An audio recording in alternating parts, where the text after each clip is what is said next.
8-8 10-10 महीने के बच्चे जो है हनुमान चालीसा पढ़ रहे हैं। 8-8 10-10 महीने के बच्चे सुंदरकांड के कुछ वर्ड्स बोल रहे हैं। 8-8 अब हम बतौर टीचिंग प्रोफेशन जाके उनकी कॉलर नहीं पकड़ सकते, उनसे जिद नहीं कर सकते, जबरदस्ती नहीं कर सकते। तो 2-3-4 केसेस में हमारा फर्क तो बहुत आया है। पैर छूना उन्हें पसंद नहीं है, नमस्ते करना उनके गार्जियन नहीं सिखाते। They used to call good morning. तो अभी के टाइम में और पीछे के टाइम में बहुत बड़ा फर्क है, क्योंकि पीछे जो चीजें हम सीखते थे वो हमारी फैमिली सिखाती थी। पीछे जो चीजें हम सीखते थे, बच्चा स्कूल जाएगा तब सुधर जाएगा। पहले के गार्जियंस में ये चीज नहीं थी। वो छोटे पर से प्राइमरी लेवल, बिल्कुल आप देखो छोटे छोटे बच्चे हैं, साल भर से कम के बच्चे हैं, वो फोन देखते हैं, उनकी फिंगर चलने लगती है। मैंने कई ऐसी वीडियोस देखी। हेलो दोस्तों, welcome to our channel sector experts. जैसा कि आप सभी को पता है कि हमारे चैनल पर आपको एजुकेशन से रिलेटेड, हेल्थ से रिलेटेड, बिजनेस से रिलेटेड काफ़ी सारे डाउट्स क्लियर मिलते हैं और बहुत अच्छी इन्फॉर्मेशन मिलती है। जैसा कि आप सभी को पता है कि हम हर वीडियो में एक नए सेक्टर एक्सपर्ट से मिलते हैं, नए प्रोफेशनल से मिलते हैं और बिजनेसमैन से मिलते हैं, इंडस्ट्री से रिलेटेड बहुत से लोगों से मिलते हैं और आप लोगों के डाउट्स को क्लियर करते हैं। तो आज भी हम एक ऐसे एक्सपर्ट्स के साथ में बैठे हुए हैं जिनका एजुकेशन में बहुत ज्यादा योगदान है, मिस्टर ऋषभ शर्मा, जो कि लखीमपुर सिटी से बिलोंग करते हैं और इनका एजुकेशन में बहुत ज्यादा योगदान रहा है। फिलहाल के लिए ज्यादा कुछ बताने से पहले हम खुद सर से जानते हैं सारी चीजों के बारे में, उनके सक्सेस स्टोरीज के बारे में, स्ट्रगल्स के बारे में और अचीवमेंट्स के बारे में। हेलो सर, वेलकम, कैसे हैं आप? थैंक यू सर, मैं अच्छा हूँ, आप बताएं। सबसे पहले सर मैं आपका धन्यवाद कहना चाहूंगा कि आपने अपना कीमती समय निकालकर हमारी ऑडियंस को और हमको इन्फॉर्मेशन और अच्छी अच्छी बातें बताने के लिए आपने अपना समय दिया। Thank you so much sir, आपने मुझे यहाँ इनवाइट किया। तो सबसे पहले सर हम आपकी बैक स्टोरीज के बारे में जानना चाहेंगे कि आपने सारी चीजें कैसे मैनेज की। बैक स्टोरी के बारे में बहुत कुछ तो है नहीं बताने के लिए, बस एक स्ट्रगलिंग पीरियड ऑफ लाइफ रहा है मेरा। क्योंकि स्टोरीज वहाँ पर होती हैं जहाँ पर आपके पास में बहुत सारी चीज़ें हों और आपने फिर उनको यूटिलाइज किया हो, फिर कुछ किया हो। यहाँ तो ऐसा सीन था कि यहाँ खाली हाथ थे, पेन पकड़ा, पढ़ाना शुरू किया और शुरू करते करते करते करते बस पढ़ाते पढ़ाते पढ़ाते पढ़ाते यहाँ तक आ गए। क्लास 9th की बात है, मेरे फादर जो हैं वो कहीं मिस हो गए थे नवंबर 2010 में। तो उस समय we were hopeless on that time कि अब क्या करेंगे, कैसे करेंगे, क्योंकि 2 दिन बीते, 4 दिन बीते, 10 दिन बीते, महीना बीत गया। फिर लमसम 4-5-6 महीने के बाद में जब हमें कोई अपडेट नहीं मिला, काफ़ी कोशिशों के बाद में, क्लास 10th की स्टार्टिंग थी, उस टाइम से मैंने ट्यूशन्स पढ़ाना स्टार्ट किया था। तो मेरी बैक स्टोरी में यही है कि I started teaching in 2010 when I was in class 10th, और वहां से लेकर अभी तक मैं उसी एक चीज को ये समझ के चल रहा हूँ कि हाँ, टीचिंग एक ऐसी चीज थी जिसने उस समय मुझे सरवाइव करने में हेल्प किया था। तो आज मैं जो कुछ हूँ वो सिर्फ इस वजह से हूँ कि मेरे पास जो नॉलेज थी वो मैंने बच्चों से शेयर करी और उनको पढ़ाया, उनको गाइड किया। तो आज मैं यहाँ तक हूँ, इसलिए मैंने उसी टीचिंग को एक बेस बना लिया कि मुझे अपनी लाइफ में इस बेस को कभी नहीं छोड़ना है, क्योंकि ये मेरी लाइफ का, कह सकते हैं, बैकबोन ऑफ लाइफ है टीचिंग, और कह सकते हैं मेरा पैशन भी है, मुझे अच्छा लगता है पढ़ाना। तो अब इस टाइम मैं बहुत लॉन्ग पीरियड ऑफ टीचिंग तो नहीं करता हूँ दिन में, पर हाँ एक बैच 2 से 3 घंटे का मेरा रेगुलर रहता ही रहता है। ओके सर, आजकल के ऑडियंस को और बहुत से लोगों को डाउट्स रहते हैं, जो टीचर हैं या फिर जो स्टूडेंट्स हैं या फिर अलग भी सेक्टर से बिलोंग करते हैं, क्या एक टीचर बिजनेसमैन बन सकता है? देखिए, एक टीचर बिजनेसमैन बन सकता है और है भी बहुत से टीचर्स बिजनेसमैन। मगर बिजनेस इन द सेंस अगर आप देखेंगे तो बहुत सारे लोग टीचिंग की आड़ में सिर्फ बिजनेस कर रहे हैं, बहुत सारे लोग टीचिंग के साथ साथ बिजनेस कर रहे हैं। तो अगर आप टीचिंग की आड़ में बिजनेस कर रहे हैं तो वो कहीं ना कहीं मेरे हिसाब से गलत है कि आप टीचिंग कर रहे हैं और टीचिंग को मेन फेस पे रख के आप पीछे उसी टीचिंग में आप बिजनेस चीजों को ला रहे हैं कि आप अपने जो है कुछ सेलिंग मटेरियल्स जनरेट करके और आप इनकम सोर्स जनरेट कर रहे हैं। वो मेरे हिसाब से कहीं ना कहीं एक चीज हो जाती है, हो सकता है लोगों को मैनिपुलेट करना। हाँ, लोगों को मैनिपुलेट करना, या फिर लोगों से अननेसेसरी जो चीज आप रिटर्न में बच्चों को दे सकते हैं उस चीजों को आप प्रिंट करा के प्रिंटेबल मटेरियल्स दे रहे हैं। और ये सारी चीजें वो कहीं ना कहीं एक तरीके से देखा जाए कि पुराने समय में बच्चे पढ़ते नहीं थे जब नोट्स नहीं बनाए जाते थे, तो वो आज के टाइम पे नोट्स सेल करना वो कहीं ना कहीं सोर्स ऑफ इनकम ही है, एक बिजनेस है। तो मेरा मानना ये है कि अगर एक टीचर और बिजनेसमैन को कंपेयर किया जाए तो बिजनेसमैन एक अलग पार्ट है, टीचिंग एक अलग पार्ट है। आपको बिजनेस करना है, आप बिजनेस करिए, मगर टीचिंग की आड़ में मत करिए। नहीं तो अगर अभी बहुत से लोग ऑडियंस वगैरह बोल सकते हैं कि अगर हमको टीचिंग का भी बिजनेस मैनेज करना है तो बिल्डिंग चार्ज, टीचर्स स्टाफ जो हम रखते हैं उसका चार्जेस तो कैसा मैनेज? उसके लिए आप जो कोर्सेज दे रहे हैं, आप जो क्लासेस दे रहे हैं, उसमें आप एक कोर्स फीस चार्ज करते हैं। देखिए, आप फीस किस चीज की चार्ज करते हैं, आप बच्चे से किस चीज का पैसा लेते हैं। जब बच्चा यहाँ पर आता है, जो हमारे जो कोर्स लेते हैं, तो उस कोर्स में वो कोर्स आप करा रहे हैं, तो उस कोर्स में जो चीजें चाहिए हैं वो आप बच्चे को देंगे, इसका पैसा ले रहे हैं। साथ में बैठने की जगह देंगे बच्चे को, इट मीन्स आपने एसेट लगाया हुआ है, तो वो एसेट का चार्ज आप ले रहे हैं। वो एसेट अगर आपने अपनी बिल्डिंग में लगाया तो आपको रेंट नहीं देना है, अगर आपने रेंटेड बिल्डिंग में लगाया तो एसेट का रेंट भी आपको देना है। वो सारी चीजें जोड़ के ही तो आप कोर्स में ले रहे हैं ना बच्चे से फीस, आप वो चार्ज करके ही लेंगे।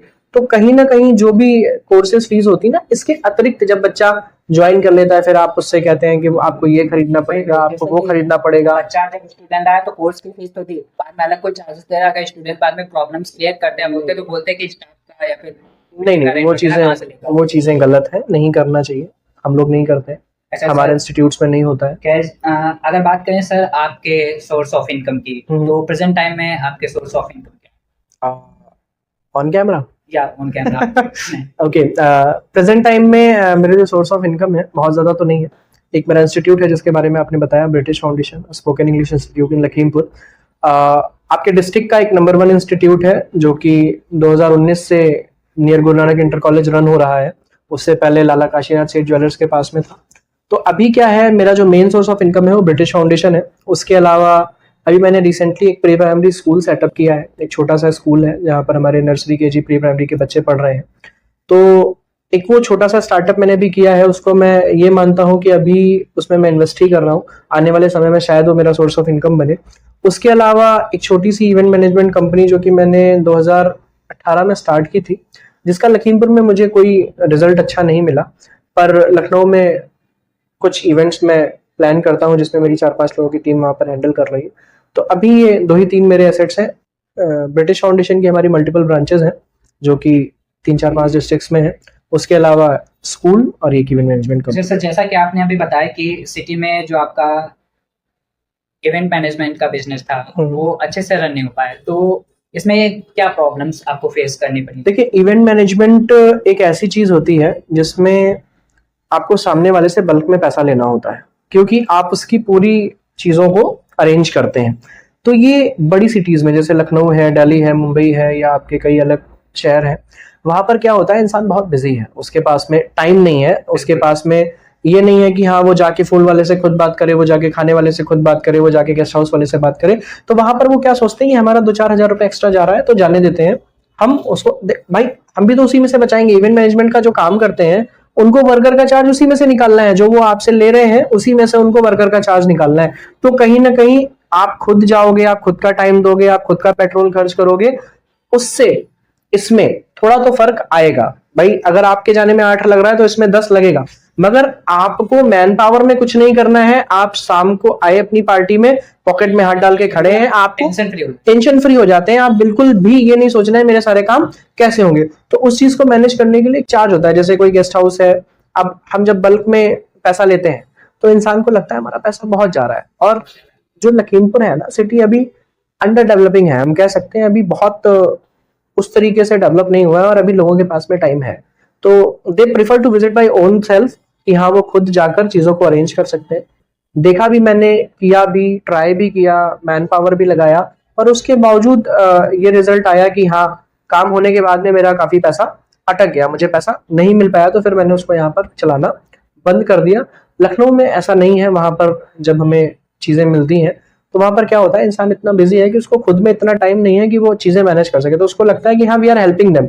यहाँ पर लोग ये समझते हैं कि हम उनसे पैसा ले रहे हैं, वहां पर उनको ये लगता है कि हम उनकी मदद कर रहे हैं। तो ये मेंटेलिटी का फर्क है। यहाँ पर लोगों का सोचना ये है कि हम उनसे उन्हीं के पैसे में से बचा रहे हैं जो काम में वो पैसा अपना बचा सकते हैं, मगर वहां पर क्या लगता है, वो अपने काम को करते हुए अगर उनकी चीजें कोई मैनेज कर रहा है तो ये कहीं ना कहीं उनके लिए एक मदद हो जाती है। तो ये फर्क हो जाता है, इस वजह से यहाँ पर चीजें सेटअप नहीं हो पाई। अच्छा, कुछ फैमिलीज ऐसा भी सोचते हैं जैसे कि पार्टीज हुई या फिर कोई वेडिंग हुई, एनिवर्सरी हुई, बर्थडे पार्टी हुई, तो इनमें जो मैनेजमेंट करते हैं उन्हीं में उनको ज्यादा एंजॉय मिलता है, इसलिए वो लोगों को हायर नहीं करते, वो खुद से सर्व से करते हैं। नहीं, ऐसा होता है बहुत सारे। देखिए, आप घर में कोई फंक्शन होता है तो उसकी एक जो एनर्जी होती है जी ना, जी उसकी जो वाइब्स होती हैं वो बहुत पॉजिटिव बहुत वाइब्स exactly। होती हैं। हाँ, वो एक जो खुशी होती है ना कि हम इस चीज के लिए काम कर रहे हैं, Celebration कर रहे हैं। हमारे घर में तो कहीं ना कहीं रीजन ये भी होता है।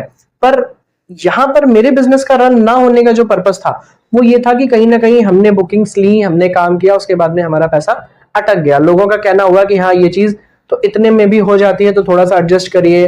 फिर 2-4 हजार 10 हजार बचा तो लोगों ने कॉल्स उठाना बंद कर दिया, रिस्पॉन्स नहीं किया। तो कहीं ना कहीं ये चीज मैंने फेस करी। वो एक अलग पार्ट हो जाता है कि इंसान खुद से करना चाहता है एंजॉय के लिए, उसके पास टाइम है तो वो खुद मैनेज करना चाह रहा है। मगर कुछ लोग ऐसे होते हैं जो हायर करने के बाद में ये कहते हैं कि नहीं, ये तो इतने में हो जाता है। तो ऑन द टाइम जब हमारी आपकी डिस्कशन हो गई थी उसके बाद में, अब हम बतौर टीचिंग प्रोफेशन जाके उनकी कॉलर नहीं पकड़ सकते, उनसे जिद नहीं कर सकते, जबरदस्ती नहीं कर सकते। तो 2-3-4 केसेस में हमारा ऐसा हुआ कि कहीं ना कहीं हमारा नुकसान हुआ। तो इस वजह से हमने यहाँ पर उस चीज को ये कहा कि वो बिजनेस यहाँ पर सक्सेस नहीं हो पाया। तो आगे उस बिजनेस को रन करने के आपने सोचा या फिर यहीं पे लीव करना है? नहीं, वो बिजनेस हमारा लखनऊ में रन हो रहा है। लखनऊ में। लखनऊ में मेरी 5 लोगों की टीम है जिसको रन कर रही है, और सीजन में हम 8-10 बुकिंग्स कर लेते हैं। क्योंकि मेरा जो शेड्यूल है वो बहुत ज़्यादा फ्री नहीं है। एक टाइम शेड्यूल ऐसा रहता है कि दिन में करीब 12 से 14 घंटे का शेड्यूल है काम का। तो मैं लखनऊ कम जा पाता हूँ, और जो बंदे हैं वहाँ पे वो भी पार्ट टाइम में हैं, तो हम लोग बहुत ज़्यादा उस पर ध्यान नहीं देते हैं। पर हाँ, बुकिंग्स हमारी निकल आती है। अच्छा, सपोज दैट अभी अगर सिटी में, हमारी लखनऊ सिटी में ऐसा कोई प्लान बन जाता है या किसी को बुकिंग करानी पड़ सकती है, तो अभी प्रेजेंट टाइम में अवेलेबल हो पाएगा या फिर नहीं? हाँ, बिल्कुल हो जाएगा। पर कहीं ना कहीं बस मैं यही सोच के चलूंगा कि मेरे साथ फिर वो चीज़ें ना हो। बस इसी चीज़ की कमी है कि जो चीज़ें पीछे हुई हैं मैं उनको रिपीट नहीं करना चाहता, इसलिए मैं यहाँ पर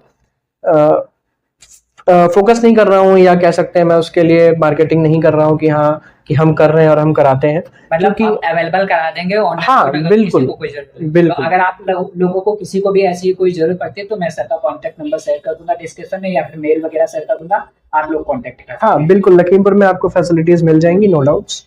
तो सर आगे मैं बात करना चाहूंगा, जो आपने बिजनेस प्लान्स या फिर बिजनेस आपके जितने भी हैं, अपने जो भी, तो इसका आपका इंटरेस्ट कहाँ से आया, कहाँ से आइडियाज मिले कि आपको बिजनेस करना है और इतनी ज्यादा अचीवमेंट? देखिए सर, अभी आपने मुझसे एक क्वेश्चन पूछा था कि एक टीचर क्या बिजनेसमैन हो सकता है।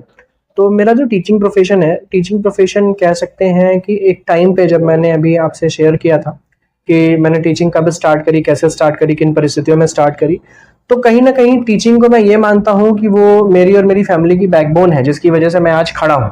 तो कोचिंग या इंस्टीट्यूशन स्टार्ट करने का मेरा पर्पस ये था कि हाँ, जो चीज़ें हम जाकर बच्चों को दे रहे थे, अब आगे चीज़ें बढ़ गई, धीरे धीरे मेरे पास में स्टूडेंट्स बढ़े, सभी को एक साथ जाकर और होम ट्यूशंस दे पाना मुश्किल था। तो फिर हमने एक प्लेस लिया जहाँ पर हम बच्चों को बुलाने लगे। धीरे धीरे जब हमारे पास स्टूडेंट्स बढ़े तो हमने इसको और सेटअप किया, थोड़ा सा और मॉडिफाई किया, रजिस्ट्रेशंस कराए, और उसके बाद में हमने इसको एज अ इंस्टीट्यूशन सेटअप किया। और उसके बाद में मुझे ऐसा लगा कि अगर थोड़ा सा टाइम हम दे सकते हैं, जैसे एक एक्स्ट्रा काम होता है नहीं, साइड वर्क जिनको कहते हैं, तो मैंने इवेंट मैनेजमेंट को इस तरीके से भी रखा था कि मेरी एडिशनल इनकम है, एडिशनल पार्ट ऑफ इनकम है, जो कि मैंने ये नहीं सोचा कि मैं अपने इंस्टीट्यूट में ही कोई चेंजेस करके, कोई नया कोर्स लॉन्च करके या कुछ करके मैं कहीं से पैसा कमाऊं।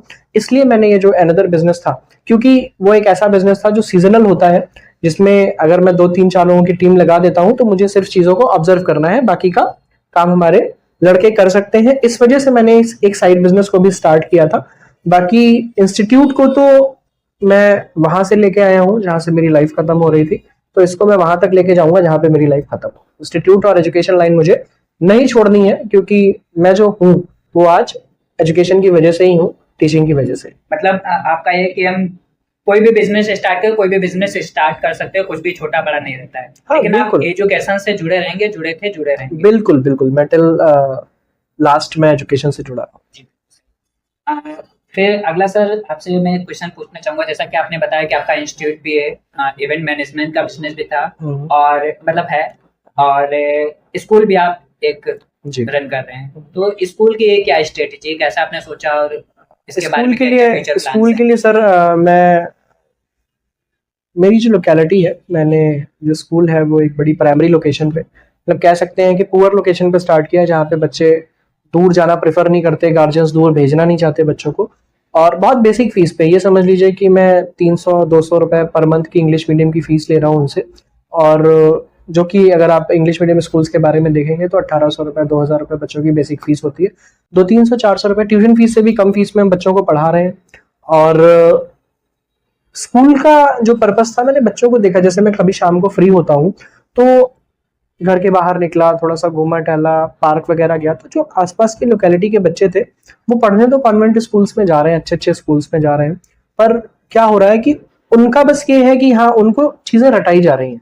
बच्चों से अगर कोई क्रॉस क्वेश्चनिंग करे, बच्चों से कुछ पूछे, जैसे हम लोग पढ़ते थे तो हम लोगों को चीजें समझाई जाती थी। आजकल बच्चों को ये जो प्ले वे मेथड्स आए ना, प्ले वे मेथड्स में क्लास में एलईडीज लगा दिए गए, बच्चों को गेम्स दे दिए गए, टीचर अपना बैठा है, हाँ ये खेलो, हाँ वो खेलो। तो कहीं ना कहीं मुझे ऐसा लगा कि अगर हम प्राइमरी से बच्चों को ध्यान नहीं देंगे, प्राइमरी के बच्चों पे काम करेंगे, तो शायद हम अपनी लोकेलिटी के एजुकेशन सिस्टम को थोड़ा सा चेंज कर सकते हैं, अपने आसपास के माहौल को थोड़ा सा बदल सकते हैं। और स्कूल स्टार्ट करने के बाद में मेरे जो आसपास का माहौल है वो भी काफी हद तक चेंज हुआ है। एक जो कहते हैं ना कि एक कंजेस्टेड एरिया में एक शोर शराबा होता है, उसमें बहुत बड़ा फर्क पड़ा है। लोगों ने सोचना शुरू किया है कि हाँ यहाँ पर एक शिक्षण संस्थान चलता है तो हमें यहाँ पर कुछ अलग एक्टिविटीज नहीं करनी है। बच्चे पढ़ते हैं तो उसकी वजह से जो है वहां पर हल्ला गुल्ला कम हो गया है। दूसरा, हमारे आसपास के जो बच्चे हैं, जो छोटे बच्चे दूर जाते थे, जिनके गार्जियंस को थोड़ी सी इनसिक्योरिटी रहती थी, क्योंकि आए दिन आजकल बहुत हादसे हो रहे हैं, कभी रोड एक्सीडेंट, कभी बच्चों के साथ में कोई हादसा, आप लोग न्यूज देखते हैं, सभी को पता है मैं किस चीज की बात कर रहा हूँ।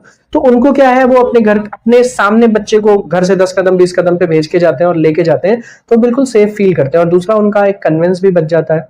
तो कहीं ना कहीं ये सारी चीजें सोचकर मैंने एक छोटा सा प्राइमरी स्कूल स्टार्ट किया। जैसा कि अभी आपने बताया कि बहुत ही नॉमिनल फीस चार्ज रख रहे हैं, 200-300 रुपए इस तरह से, और बाकी इंग्लिश मीडियम स्कूल जितने भी काफ़ी ज़्यादा हाई। तो इनमें कभी कभी ये भी होता है कि गार्जियंस फील करने लगते हैं कि कुछ क्वालिटी मैटर भी होगा। बिल्कुल फील करने लगते हैं। देखिए, फीस वहीं पर चार्ज होती है जहाँ पे बच्चों को फैसिलिटीज बहुत ज्यादा मिलती है। ठीक है, हम बच्चों की फैसिलिटी से ज्यादा एजुकेशन पे काम कर रहे हैं, हम अपने टीचर को पे कर रहे हैं, वो टीचर जो हम फीस चार्ज कर रहे हैं वो टीचर को जा रही है। हम फीस एसी में नहीं लगा रहे हैं, हम फीस एलईडी में नहीं लगा रहे हैं, हम जो फीस है वो टीचर को दे रहे हैं, टीचर हमारे बच्चे को अच्छी एजुकेशन दे रहा है। तो हमारा मेन पर्पस क्या है? देखिए, एक टाइम था जब बच्चे एजुकेटेड हुआ करते थे, आजकल जो बच्चे हैं उनकी एजुकेशन कॉपीज में तो है।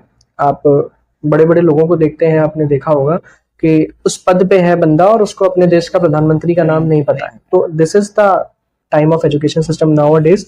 तो कहीं ना कहीं मेरे मन में ये चीज आई कि अगर हम छोटे बड़ से बच्चों में थोड़ा सा इंप्रूवमेंट लाते हैं तो शायद हमें आगे बड़े पर भी मौका मिले कुछ बच्चों में सुधार करने का। और जो बच्चे शुरुआत से इन चीजों को अगर हम दोबारा से लेके चलेंगे ना, तो शायद आगे वाली पीढ़ी जो है वो थोड़ा सा इस वाली पीढ़ी से अच्छी डेवलप हो जाएगी। Sir, as we are facing problems nowadays, कि पहले की एजुकेशन जो थी उसमें काफी ज्यादा क्वालिटी थी, और अब के टाइम में ऐसा कुछ हो गया कि ऐसा लग रहा है कि सब रटा रटाया रहता है। तो चाहे जो स्कूल, चाहे हिंदी मीडियम चाहे इंग्लिश मीडियम, हम उसकी बात नहीं कर रहे। मैंने अभी जो बात आपसे शेयर करी ना कि एक जो एजुकेशन है वो आजकल पेपर पे तो है पर बच्चों पे काम नहीं हो रहा है। कुछ लॉ ऐसे आ गए हैं कि 8th क्लास तक का बच्चा फेल नहीं होगा। हमारे टाइम में 5th क्लास बोर्ड हुआ करता था, 5th क्लास से ही बोर्ड आ जाता था, 5th बोर्ड होता था, 8th बोर्ड होता था, 10th बोर्ड होता था। अब सीबीएसई बोर्ड, और अब जो बोर्ड के एग्जाम्स है ना, अब बोर्ड के एग्जाम को भी बच्चे बहुत लाइटली ले लेते हैं।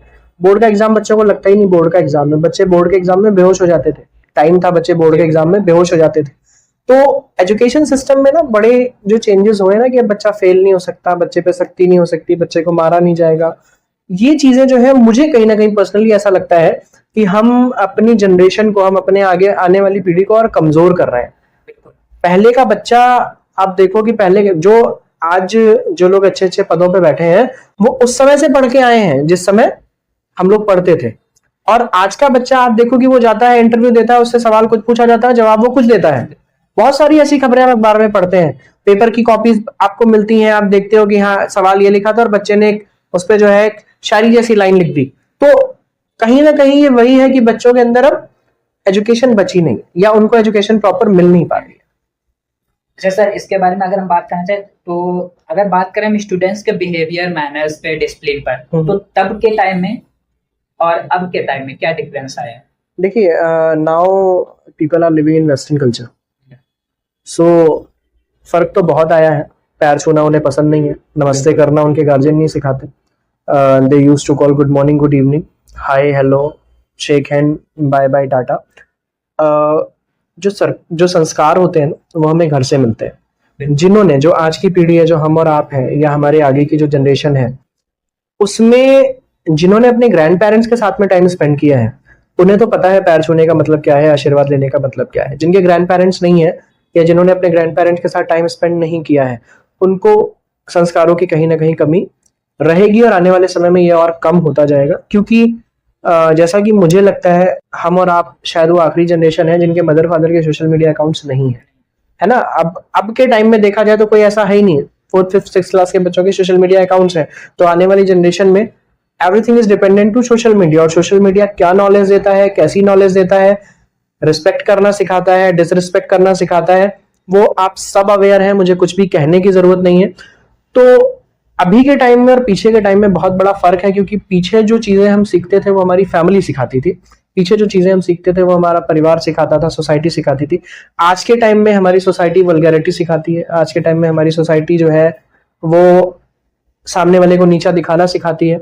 आज के टाइम में हमारी सोसाइटी ये दिखाती है कि हम तुम्हें उठना तो देखना चाहते हैं, मगर अपने से ज्यादा उठता देखना नहीं चाहते। पहले के टाइम में अगर गांव का एक बच्चा आईएएस हो जाता था तो पूरा गांव ये कहता था कि मेरे मेरे गांव का बच्चा आईएएस है।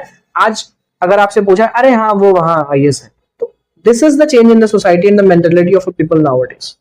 जैसा जैसा कि सोशल मीडिया की बात करें तो सोशल मीडिया पर भी कई सारी ऐसी वीडियोस देखें या कई सारी ऐसी वीडियोस वायरल होती हैं कि अगर स्टूडेंट जब अपनी क्लास में जाता है तो उसके पास कोई भी मैनर्स बिहेवियर नहीं होते, तो टीचर्स बोलते हैं कि आपने घर से क्या सीखा। और जब वो घर पर पहुंचते हैं वो अपने पेरेंट्स से उस तरह से बात करते हैं, बदतमीजी से बात करते हैं, मैनर्स नहीं शो करते, तब वो कहते हैं कि आपने स्कूल से क्या सीखा। तो यहाँ पर क्या देखिए, इस चीज पे हाँ डिफरेंस है, बहुत बड़ा डिफरेंस है। बच्चे की जो अर्ली एजुकेशन होती है, अर्ली एजुकेशन का मतलब होता है जो स्कूल लाइफ से पहले की एजुकेशन है। बच्चा बोलना शुरू करता है जब वो 7 महीने, 8 महीने, 9 महीने का होता है, तो वो धीरे धीरे वर्ड्स को रिपीट करना शुरू कर देता है। हम उस टाइम उसको धत कहना सिखाते हैं, हम उस टाइम उसको हट कहना सिखाते हैं, हम उस टाइम हम उससे कहते हैं कि वो देखो तुम्हारे चाचा ऐसे हैं वैसे हैं। उस टाइम पे जब वो बच्चा तुतला के बोलता है तो हमें बड़ा अच्छा लगता है।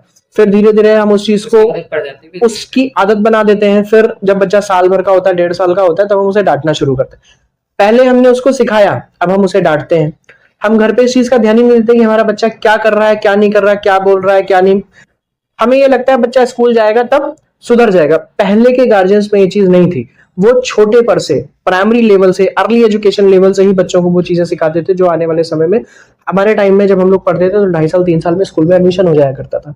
अब स्कूल एडमिशन के लिए 3.5 साल, 4 साल, 5 साल बच्चे की एज होनी चाहिए। तो क्या आज के बच्चे उस समय के हिसाब से कमजोर पैदा होते हैं? ऐसा तो नहीं है।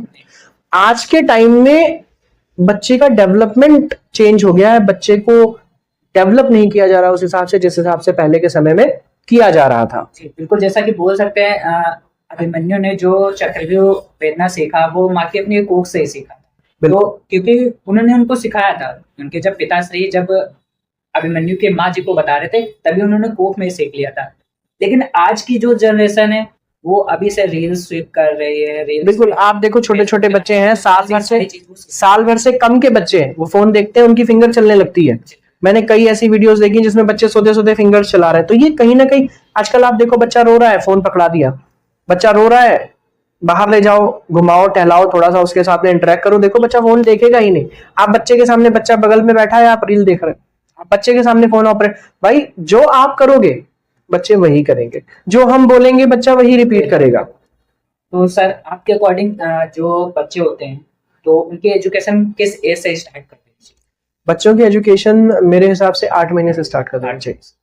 7 से 8 महीने का जो बच्चा होता है उसको उसी समय से सिखाना शुरू कर देना चाहिए। क्योंकि जब बच्चा साल 1.5 साल का होता है, जब वो मम्मी पापा, दादी बाबा, बुआ फूफा, चाचा चाची कहना शुरू करता है, जब वो ये समझना शुरू करता है कि ये हमारे माँ हैं, ये हमारे पिताजी हैं, ये हमारे जो है बाबा जी हैं, ये हमारी दादी जी हैं, जब उसके अंदर इतनी समझ आ जाती है तो उसके अंदर वो समझ भी आ जाती है कि हमें क्या बोलना है और क्या नहीं बोलना है। आप देखिए, बहुत सारी ऐसी वीडियोस आपको मिलेंगी, बहुत सारी ऐसी सोशल मीडिया पे रील्स आपको मिलेंगी जिसमें जो है 8-8, 10-10 महीने के बच्चे जो है हनुमान चालीसा पढ़ रहे हैं। 8-8, 10-10 महीने के बच्चे सुंदरकांड के कुछ वर्ड्स बोल रहे हैं। 8-8, 10-10 महीने के बच्चे रामायण के कुछ श्लोक याद कर रहे हैं, दोहे याद कर रहे हैं। तो कहीं ना कहीं वो भी बच्चे ही हैं, वो भी यहीं जन्मे हैं, उनकी भी उम्र वैसे ही बढ़ रही है जैसे हमारे आपके घर के बच्चों की बढ़ रही है। अगर वो कर सकते हैं तो हमारे आपके बच्चे क्यों नहीं कर सकते?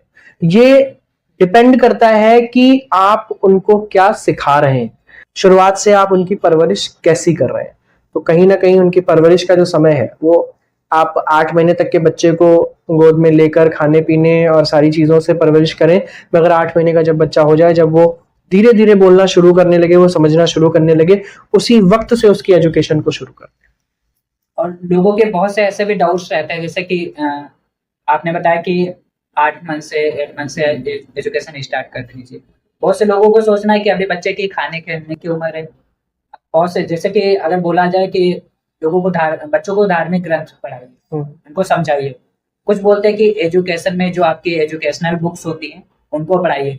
तो वहां पर भी डिफरेंस कई सारे आ जाते हैं कि अभी तो बच्चे की खेलने खाने की उम्र है, तो पहले खेलने दें, उसके बाद जब थोड़ा और डेवलप हो जाते हैं या थोड़ा और ज्यादा उम्र हो जाती है तब ठीक है, लोगों का सोचना सही है, लोगों का सोचना सही है, मगर खेलने खाने के साथ में मैं ये नहीं कहता कि बच्चों पे बर्डन डाल दें। आप बच्चों से बोलें, जब उनके साथ में आप खेल रहे हैं, आप उनको जो है स्टोरीज दिखाने की जगह, वीडियोस दिखाने की जगह, आजकल कई स्टोरीज हैं, कार्टून स्टोरीज हैं, उनकी जगह पर आप बच्चों को धार्मिक चीजें दिखाएं। आप बच्चों को जो है धार्मिक बुक्स दिखाएं, धार्मिक स्टोरीज, जैसे आप कहानी सुनाते हैं ना बच्चों को, आप इस तरीके से उन वीडियोस को प्ले करें। बच्चे के मन में, बच्चे की जबान पे जो चीज जाएगी वही चीज वो आगे लेकर चलेगा। वही अर्ली एजुकेशन होती, वही, ये नहीं है कि बच्चों को उसी समय से एबीसीडी पढ़ाना शुरू कर दें। बच्चों को नॉलेज प्रोवाइड करनी है, धीरे धीरे धीरे धीरे उनको डेवलप करना है। जैसे कि अगर बात करें तो हम सभी हर धर्म का सम्मान करते हैं, चाहे वो जो भी धर्म हो, सभी धर्म का सम्मान करते हैं। लेकिन यहाँ पर अगर हम कहना चाहें कि बाकी धर्म से अपने धर्म के बच्चे अनएजुकेटेड समझे जाते हैं, मतलब उनको अपने धर्म से रिलेटेड कुछ भी जानकारी नहीं है। बाकी अगर धर्म की बात करें, सभी धर्म अच्छे हैं और उनको धर्म से रिलेटेड नॉलेज है, ये बहुत ही अच्छी बात है कि सभी को होना चाहिए। ऐसा है, क्यों है धर्म में ऐसा क्यों है, क्या कारण? मैं बताऊं आपको। देखिए, जो भी क्रिश्चियन स्कूल्स हैं, क्रिश्चियन स्कूल्स में बाइबल पढ़ाई जाती है, बच्चों को बाइबल के बारे में सिखाया जाता है। जो मुस्लिम स्कूल्स हैं, मदरसे हैं, उसमें बच्चों को कुरान पढ़ाई जाती है, कुरान के बारे में बताया जाता है। आप एक भी स्कूल ऐसा बताइए जहां रामायण पढ़ाई जाती है, आप एक भी स्कूल ऐसा पढ़ाइए जहां वेदों के बारे में बताया जाता है, कोई भी स्कूल नहीं है, कहीं नहीं पढ़ाया जाता। आप सिखों को देखिए, सिख्स को हम लोग कहते हैं, उनको वो हफ्ते में 1 बार 2 बार गुरुद्वारे जाते हैं, वहां पे वो अपनी किताब पढ़ते हैं या जो भी उनका होता है उसको पढ़ते हैं। क्यों पढ़ते हैं? उनको सिखाया जाता है, उनसे कहा जाता है कि ये हमारे देव हैं, ये देव की हमारी ग्रंथ है, इसको पढ़ना है। मगर आप अपने बच्चों को रामायण पढ़ने के लिए प्रेरित नहीं करते, आप अपने बच्चों को धार्मिक ग्रंथ पढ़ने के लिए प्रेरित नहीं करते। तो फर्क है, हम खुद ध्यान नहीं देते। अगर हम खुद उस चीज को ध्यान देंगे, हम खुद से उस चीज को चेंज। पहले के समय में क्या होता था, बच्चा क्या पढ़ता था शुरुआत से? बच्चों को यही सब चीजें तो पढ़ाई जाती थी। स्कूल एजुकेशन तो बाद में शुरू होती थी, स्कूल एजुकेशन तो 3 साल 4 साल पे शुरू होती थी। बच्चा पहले से चीजें, आज भी आप गाँव के बच्चे देखो, गाँव क्षेत्र में जो बच्चा है, जो आपका देहात क्षेत्र का बच्चा है, वो पढ़ लेता है। आप शहर के बच्चे को रामायण पकड़ा दो, वो शुरुआत का पन्ना नहीं पढ़ पाएगा, है ना। गांव के बच्चे को, जो 4th-5th क्लास का बच्चा, उसको आप पकड़ाइए, वो पढ़ेगा। वो इसलिए पढ़ेगा क्योंकि उसके यहाँ का माहौल है, वहां भी पढ़ाया जा रहा है। शहर में लोग इतना ज्यादा डेवलप हो गए हैं, वो इतना मॉडर्न हो गए हैं कि उनको ये सब चीजें वेस्ट लगने लगी। ऐसा लगता है कि वो इंसल्ट फील करेंगे अगर बिल्कुल, उनको ये लगता है, वो मस्जिद चले जाएंगे, वो मंदिर चले जाएंगे, वो चर्च चले जाएंगे, वो गुरुद्वारे चले जाएंगे, सेल्फी ले आएंगे, फोटो खींच लाएंगे, बच्चे के साथ में फोटो खींच लाएंगे, बच्चों के साथ में फोटो खींच लेंगे, फोटो बनवा लेंगे, लगा लेंगे, पर उनको उनके बारे में नहीं बताएंगे कि वो क्या था, क्यों था, कैसे है, कैसे नहीं है। यही कमी है जो बच्चों के अंदर आजकल एजुकेशन कम है। इन्हीं वजह से आई थिंक बच्चों के अंदर संस्कार, बिल्कुल, क्योंकि अगर वो रामायण पढ़ेंगे तो समझेंगे कि राम कौन थे, एग्जैक्टली, संस्कार क्या थे। एग्जैक्टली। लेकिन जब तक वो रामायण नहीं पढ़ेंगे, राम को नहीं जानेंगे, मूवीज देखेंगे जिसमें आजकल दिखाया जाता है कि पेरेंट्स की इंसल्ट कर रहे हैं और वल्गैरिटी है सर, हर जगह वल्गैरिटी है। आप मूवी थिएटर जाओ, मुझे तो लगता नहीं है फैमिली के साथ देखने की मूवीज आती है ना। मैं बहुत टाइम हो गया मैं फैमिली के साथ मूवी देखने गया, मुझे नहीं लगता आप थिएटर्स भी ऐसे रह गए जहाँ फैमिली के साथ आप मूवी देखने जा सके। तो कहीं ना कहीं ये सारी चीजें ही जिम्मेदार हैं हमारे बच्चों के या आने वाली पीढ़ी के अनडेवलप होने के, क्योंकि वो माहौल नहीं बचा है। तो सर, अगर ओवरऑल बात करें, जैसा कि आपने बताया कि बच्चों को हमें धार्मिक ग्रंथ भी पढ़ानी चाहिए, मैनर्स भी देने चाहिए, बिहेवियर्स भी देने चाहिए, तो रोल किसका ज्यादा रखे, स्कूल्स का या फिर पेरेंट्स का? देखिए, दोनों का बराबर रोल है।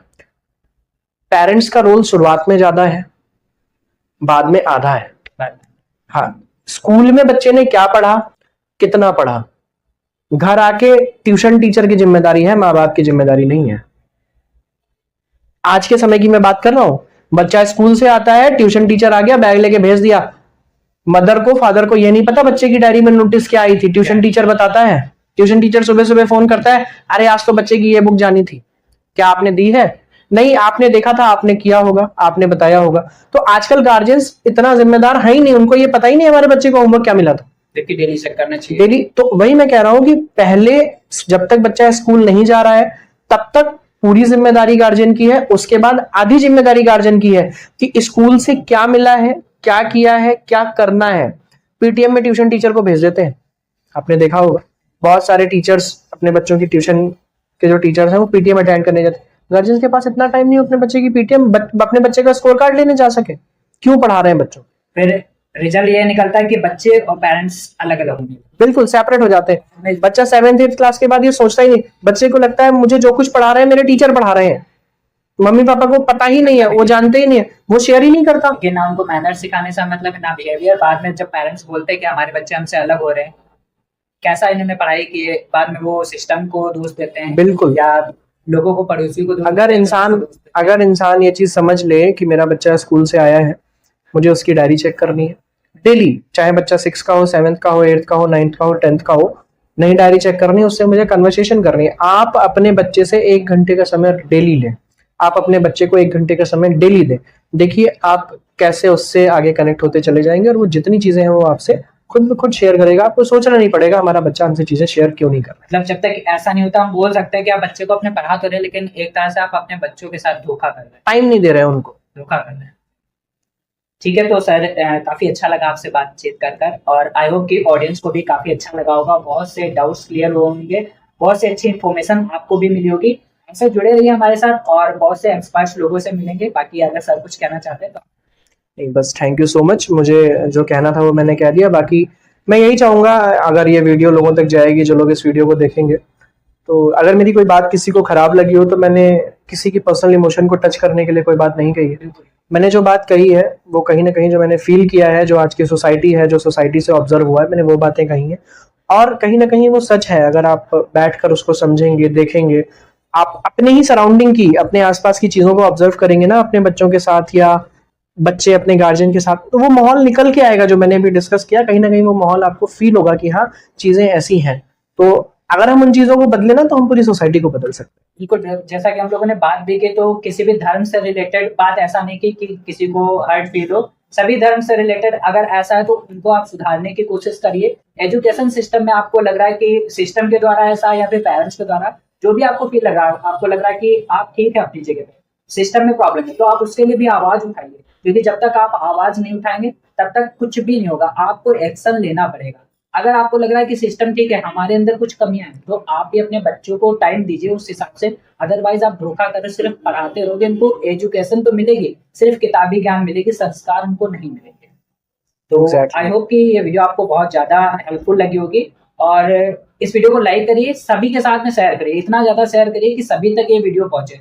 और आपको अगर कोई भी डाउट्स लग रहे हैं, कोई भी टॉपिक के बारे में आप डिस्कशन करना चाहते हो, तो आप कमेंट बॉक्स में जरूर लिखिएगा, और चैनल को सब्सक्राइब करके बेल आइकन को ऑन कर दीजिए। मिलते हैं नई वीडियोस के साथ में, तब तक के लिए जय हिंद।